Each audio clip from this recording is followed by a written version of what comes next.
আমার প্রিয়া ছিল প্রতারক, তার দেয়া সকল বাধা মরে গেছে, রয়ে গেছে দেয়া ঘড়ি। দুটো হাত দুটো ঘড়ি, তাই দুই হাতেই পড়ি।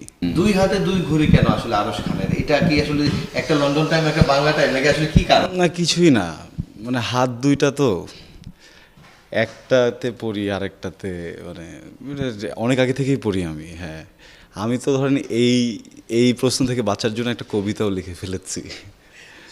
এটা হচ্ছে, জেল থেকে বলছি।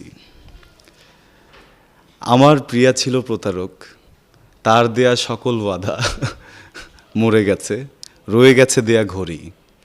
দুটো হাত দুটো ঘড়ি, তাই দুই হাতেই পড়ি। এই কবিতার সাথে অবশ্যই কোনো না কোনো কানেক্টিং আমরা হয়তো কোথাও না কোথাও আছে, আমরা সেটা জানি না। কোনো কানেকশন নাই, জাস্ট মন চাইলো একটা লিখে দিলাম। তারপর দুই হাতে দুটো ঘড়ি, হ্যাঁ, দুই হাতে দুটো ঘড়ি। কোনো উদ্দেশ্য ছাড়া অবশ্যই পড়েন না, সেই উদ্দেশ্য সফল হোক। আমি আসলে